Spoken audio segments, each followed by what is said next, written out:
Thousands of years ago, in faraway China, there lived an empress named Li Zhu. At this time, China was already a strong empire with a rich history.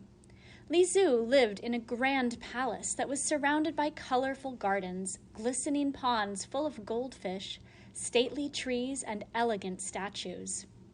It was Li Zhu's habit each morning to walk in her garden, breathing in the rich smells and listening to the songs of birds. She often made her way to the mulberry tree around mid-morning and picked a basket full of mulberries to eat with her afternoon tea. One day, as she approached the mulberry tree, she noticed that it did not look well. The leaves that clung to the strong, twisting branches seemed thin and few. The tree did not have its usual fullness. Li Zhu approached the tree and took a leaf in her hand. It appeared to be half eaten by something. Li Zhu's eyes moved to the branch of the tree, where she saw something that made her gasp. All over the branches were small white masses, about the size and shape of a grape. Li Zhu touched one and found that it clung to her fingers like it was sticky, though it did not have the stickiness of sticky.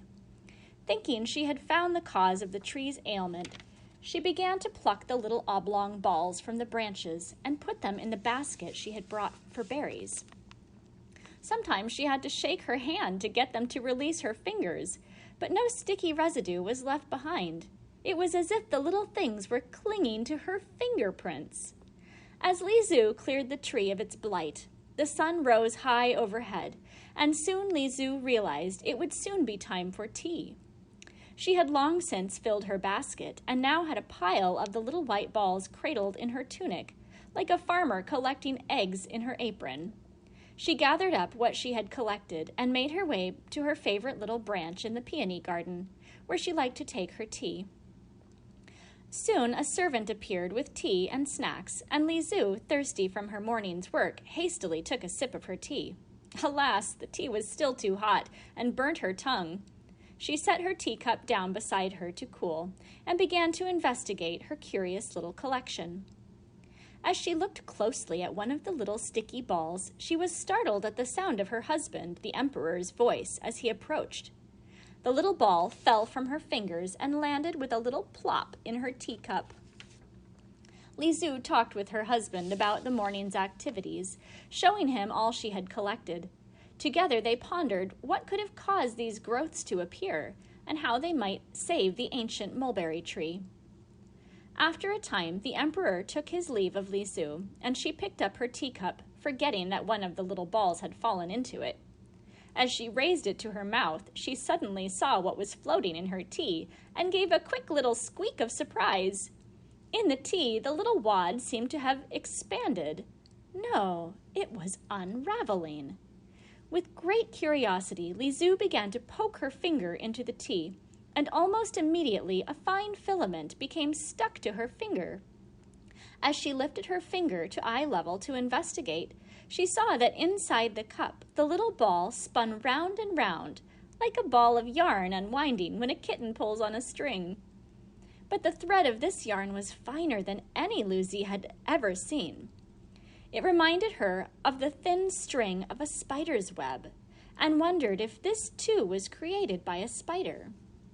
Li Zhu stood, setting the teacup on the bench, and began to back away, pulling the string with her to see how far the strand could be pulled before breaking.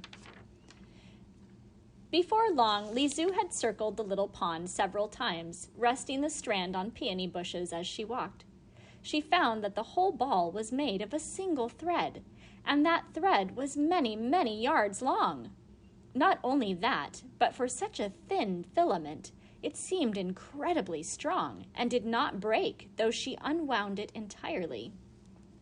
Naturally, Li Zhu was fascinated and became determined to see where this wonder came from. She laid the little balls of white on her bench and watched them for many days to see what would happen. A few days later, a hole began to appear in each of the little balls. Before long, out of the hole crawled a strange white insect. As the insect warmed itself in the sun, it stretched out soft white wings. It was a moth. After many weeks of observing the moths, Li Zhu understood her discovery. The moths laid eggs on the mulberry tree. When the eggs hatched, they released small worms that hungrily ate the leaves of the mulberry tree until they were big and fat.